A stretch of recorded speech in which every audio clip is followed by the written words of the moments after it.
Iran ঘিরে মধ্যপ্রাচ্যে উত্তেজনার মধ্যেই প্রকাশ্যে আসতে যাচ্ছে ত্রিদেশীয় ইসলামিক জোট। খসড়া তৈরি শেষ, যে কোনো সময় চূড়ান্ত চুক্তি। ইরানে ট্রাম্পের হামলা স্থগিত হলেও থেমে নেই পরিকল্পনা। এক সপ্তাহ পরেই আক্রমণ হতে পারে তেহরানে, শঙ্কা বিশ্লেষকদের। ইরান ইস্যুতে জরুরি বৈঠকে জাতিসংঘের নিরাপত্তা পরিষদ। সরকার পতন আন্দোলন ও মার্কিন হামলার হুমকি নিয়ে তেহরান ওয়াশিংটনের পাল্টাপাল্টি অভিযোগ। মধ্যপ্রাচ্যের প্রভাবশালী তিন দেশের কূটনৈতিক উদ্যোগে থমকে গেছে ইরানে সম্ভাব্য মার্কিন হামলা। উত্তেজনা বাড়াতে চায় না সৌদি, কাতার, তুরস্ক। মাদুরোকে তুলে নিয়ে যাওয়ার পর হোয়াইট হাউসে ভেনেজুয়েলার বিরোধী নেত্রী মাচাডো মার্কিন প্রেসিডেন্টকে উপহার দিলেন নিজের নোবেল শান্তি পুরস্কার পদক।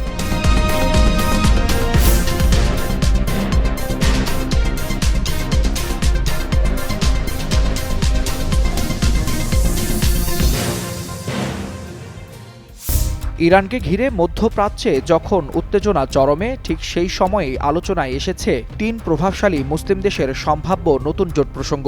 পারমাণবিক শক্তিধর পাকিস্তান, অর্থনৈতিকভাবে প্রভাবশালী সৌদি আরব এবং উদীয়মান সামরিক শক্তি তুরস্ক। এই তিন দেশকে নিয়ে একটি ত্রিপক্ষীয় প্রতিরক্ষা চুক্তির খসড়া প্রস্তুত হয়েছে। বিশ্লেষকদের মতে এটি মুসলিম বিশ্বের জন্য একটি নতুন কৌশলগত শক্তির ইঙ্গিত। জার্মান ভিত্তিক অনলাইন আন্তর্জাতিক ম্যাগাজিন মডার্ন ডিপ্লোমেসির এক প্রতিবেদনে এই তথ্য উঠে এসেছে। পাকিস্তানের প্রতিরক্ষা উৎপাদন মন্ত্রী রাজা হায়াত হাররাজের বরাতে বলা হয়, প্রায় এক বছর ধরে আলোচনা শেষে এই খসড়া তৈরি হয়েছে। যদিও চুক্তিটি এখনও চূড়ান্ত হয়নি, তবে তিন দেশের সরকারই বিষয়টি সক্রিয়ভাবে পর্যালোচনা করছে। পাকিস্তানের প্রতিরক্ষা উৎপাদন মন্ত্রী জানান, এই প্রস্তাবিত ত্রিপক্ষীয় চুক্তি সৌদি আরব ও পাকিস্তানের বিদ্যমান দ্বিপক্ষীয় প্রতিরক্ষা চুক্তির বাইরের একটি স্বতন্ত্র উদ্যোগ। প্রায় 10 মাসের আলোচনা শেষে এটি এখন পাইপলাইনে রয়েছে এবং চূড়ান্ত সম্মতির অপেক্ষায় আছে।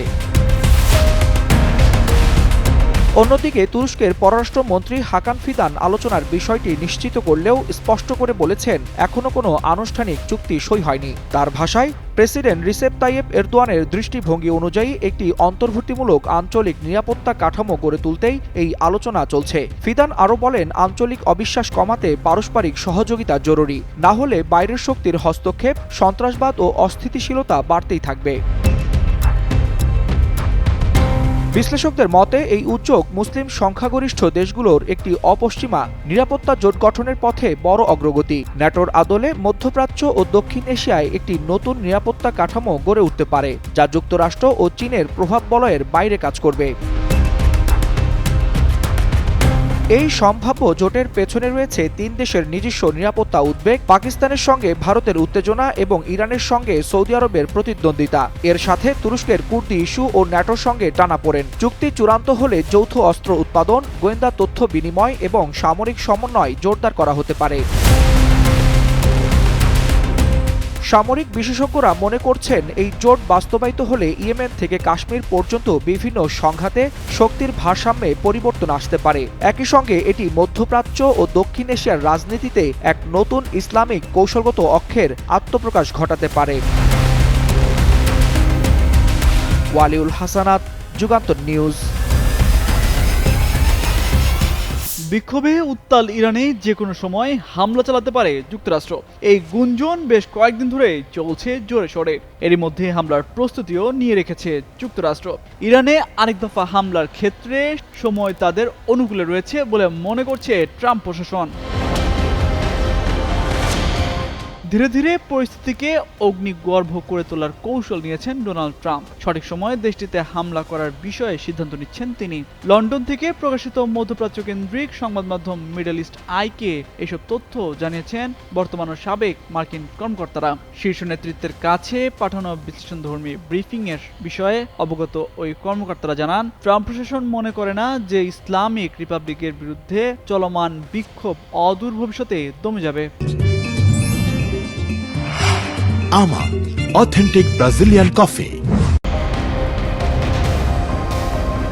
সাবেক এক মার্কিন কর্মকর্তা বলেন, ট্রাম্প প্রশাসন বিশ্বাস করে এই বিক্ষোভ আর থামানো সম্ভব নয় এবং এটাই শাসন ব্যবস্থা পরিবর্তনের উপযুক্ত সময়। তাই তারা এখন খতিয়ে দেখছেন কোন ধরনের হামলা বিক্ষোভকারীদের সহায়তায় সবচেয়ে বেশি কার্যকর হবে। সামরিক বিশ্লেষকদের মতে সম্ভাব্য লক্ষ্যবস্তু হতে পারে ইসলামিক রেভলিউশনারি গার্ড কর্পস এবং আধা সামরিক বাহিনী বাসিজের ঘাঁটিগুলো। বিশেষজ্ঞরা আরও বলছেন, হামলা বিলম্বিত হওয়ার পিছনে কৌশলগত কারণ রয়েছে। মার্কিন বিমানবাহী রণতরী ইউএসএস আব্রাহাম লিঙ্কন এবং এর স্ট্রাইক গ্রুপ দক্ষিণ চীন সাগর থেকে মধ্যপ্রাচ্যের দিকে রওনা হয়েছে, যা পৌঁছাতে প্রায় এক সপ্তাহ সময় লাগবে। এছাড়া ইরান ও ইসরায়েলের ওপর সম্ভাব্য ইরানি পাল্টা হামলার মোকাবিলা করার প্রস্তুতি নিচ্ছে যুক্তরাষ্ট্র। গত জুনে আক্রান্ত হওয়ার পর ইরান ইসরায়েলের দিকে 5 শতাধিক ব্যালিস্টিক মিসাইল ছুড়েছিল। যদিও অধিকাংশ ভূপাতিত করা হয়েছে, তবে বেশ কিছু মিসাইল তেল আবিবের কেন্দ্রে আঘাত হানতে সক্ষম হয়েছিল। মার্কিন সংবাদ মাধ্যম নিউ ইয়র্ক টাইমস জানিয়েছে, ইসরায়েলি প্রধানমন্ত্রী বেনিয়ামিন নেতানিয়াহু গত বুধবার ট্রাম্পকে ইরানে হামলা স্থগিত রাখার অনুরোধ করেছেন। Washington institute for near east পলিসির ডেভিড শ্যাঙ্কার বলেন, ট্রাম্প বর্তমানে তার হামলার পরিকল্পনা এবং এই নিরাপত্তা প্রতিশ্রুতিগুলোর মধ্যে ভারসাম্য রক্ষা করার চেষ্টা করছেন। তবে বর্তমানে যা কিছু করা হচ্ছে তা আসলে হামলার প্রস্তুতির অংশ। ট্রাম্প ইঙ্গিত দিচ্ছেন যে হামলা আসছে বলেও মনে করেন তিনি। তামজিদ মির্জা, যুগান্তর নিউজ। উত্তাল ইরানে বাড়ছে লাশের সারি। এমন পরিস্থিতিতেই জরুরি বৈঠকে বসে জাতিসংঘের নিরাপত্তা পরিষদ। সেখানে উঠে আসে ইরানের সাম্প্রতিক রক্তক্ষয়ী বিক্ষোভ এবং ওয়াশিংটনের পক্ষ থেকে আসা সামরিক হামলার হুমকির ইস্যু। বৃহস্পতিবার নিউ ইয়র্কে অনুষ্ঠিত এই বৈঠকে ইরান ও মার্কিন কর্মকর্তাদের মধ্যে তীব্র বাকবিতণ্ডা লক্ষ্য করা যায়। বৈঠকে জাতিসংঘে ইরানের উপস্থায়ী প্রতিনিধি গোলাম হোসেন দারজি ওয়াশিংটনের বিরুদ্ধে ইরানে অস্থিরতা উস্কে দেওয়ার সরাসরি অভিযোগ আনেন। তিনি স্পষ্টভাবে জানান, ইরান কোনো সংঘাত চায় না, তবে যে কোনো ধরনের আগ্রাসনের বিরুদ্ধে জাতিসংঘ সনদের 51 নম্বর অনুচ্ছেদ অনুযায়ী চূড়ান্ত এবং আইনানুগ জবাব দিতে তারা প্রস্তুত। তিনি মার্কিন হুমকিকে আইন বহির্ভূত আখ্যা দিয়ে এর পরিণতির জন্য ওয়াশিংটনকে দায়ী করেন।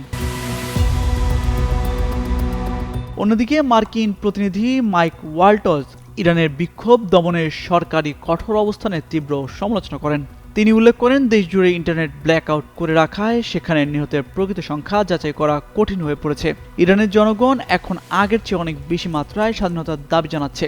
বিক্ষোভকে বিদেশি ষড়যন্ত্র হিসেবে আখ্যা দেওয়া আসলে সরকারের নিজ জনগণের প্রতি ভীতি বহিঃপ্রকাশ। যদিও এর আগে প্রেসিডেন্ট ডোনাল্ড ট্রাম্প ইরানে সামরিক হস্তক্ষেপের বারবার হুমকি দিয়েছিলেন, তবে বৈঠকের দিন মার্কিন প্রতিনিধিদের বক্তব্যে সেই সুর কিছুটা নরম দেখা গেছে।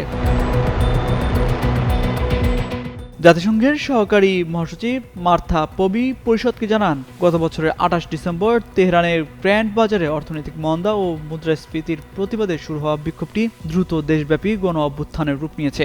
এতে ব্যাপক প্রাণহানি ঘটেছে এবং চলতি বছরের জানুয়ারির মাঝামাঝি পর্যন্ত প্রায় 18,000 মানুষকে আটক করা হয়েছে বলে মানবাধিকার সংস্থাগুলো দাবি করেছে। পবি এই প্রাণহানির ঘটনায় স্বাধীন ও স্বচ্ছ তদন্তের আহ্বান জানান এবং আটকদের ওপর কোনো ধরনের মৃত্যুদণ্ড কার্যকর না করার জন্য ইরানের প্রতি অনুরোধ করেন। তামজিদ মির্জা, যুগান্তর নিউজ।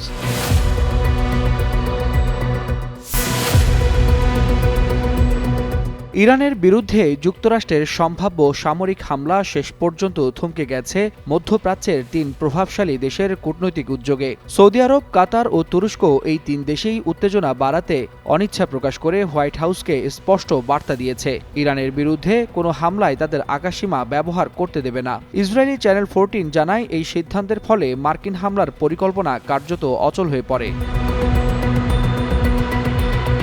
আল আরাবিয়ার প্রতিবেদনে বলা হয়েছে, তুরস্ক, সৌদি আরব, কাতার ও ওমানের সমন্বিত কূটনৈতিক চাপ যুক্তরাষ্ট্রকে হামলা বাতিল করতে বাধ্য করে। তারা মার্কিন প্রেসিডেন্ট ডোনাল্ড ট্রাম্পকে সতর্ক করে জানায়, ইরানের পাল্টা জবাব সহজ হবে না, বরং কাতারের আল উদেদ ঘাঁটিতে আগের হামলার চেয়েও কঠোর প্রতিশোধ নিতে পারে তেহরান, যা গোটা অঞ্চলে বড় ধরনের যুদ্ধ ডেকে আনতে পারে।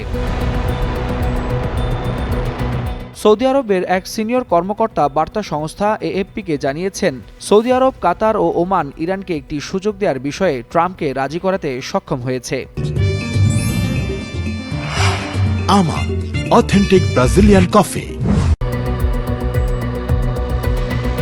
এদিকে ইরানের অভ্যন্তরীণ অস্থিরতার মধ্যেই মধ্যপ্রাচ্যে সামরিক উপস্থিতি বাড়িয়েছে যুক্তরাষ্ট্র।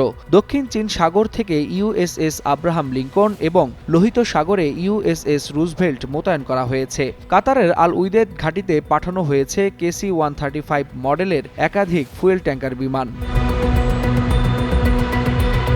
অন্যদিকে সম্ভাব্য সংঘাতের আশঙ্কায় ইসরায়েল সক্রিয় করেছে 3 স্তরের আকাশ প্রতিরক্ষা ব্যবস্থা। খুলে দেওয়া হয়েছে দেশটির গুরুত্বপূর্ণ শহরগুলোর বোমা আশ্রয় কেন্দ্র। বিশ্লেষকরা বলছেন, আপাতত যুদ্ধ ঠেকলেও ইরান ঘিরে মধ্যপ্রাচ্যের পরিস্থিতি যে এখনও চরম অনিশ্চয়তায় সেটাই স্পষ্ট হয়ে উঠেছে। ওয়ালিউল হাসানাত, যুগান্তর নিউজ। কয়েক সপ্তাহ ধরেই যুক্তরাষ্ট্রে বন্দী অবস্থায় আছেন ভেনেজুয়েলার প্রেসিডেন্ট নিকোলাস মাদুরো।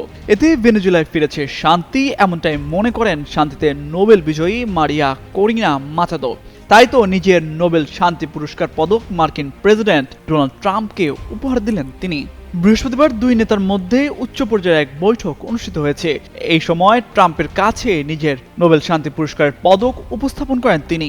মাচাদো সাংবাদিকদের বলেন, ভেনেজুয়েলার জনগণের স্বাধীনতার প্রতি ট্রাম্পের প্রতিশ্রুতির স্বীকৃতি হিসেবেই তিনি মেডেলটি উপহার দিয়েছেন। তবে ট্রাম্প আদৌ সেটি গ্রহণ করেছেন কিনা তা স্পষ্ট নয়।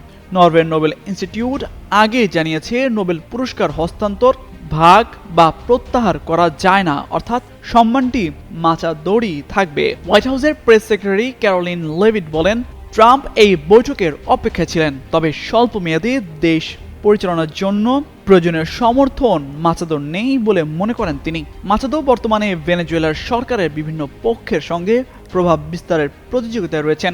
দেশটির ভবিষ্যৎ শাসন ব্যবস্থায় ভূমিকা নিশ্চিত করতে এই প্রতিযোগিতা চলছে। চলতি মাসে প্রেসিডেন্ট নিকোলাস মাদুরোকে অপহরণ করতে অভিযান চালায় যুক্তরাষ্ট্র। এর ফলে দেশটিতে গণতান্ত্রিক রূপান্তরের আশা জেগেছে। তবে ডেমোক্রেট সিনেটর ক্রিস মার্ফি বলেন, মাচাদো সিনেটরদের জানিয়েছেন যে দমন পীড়নের পরিস্থিতি এখনও মাদুরোর সময়ের মতোই রয়ে গেছে। তিনি সম্ভাব্য নির্বাচনের বিষয়ে সন্দেহ প্রকাশ করেন।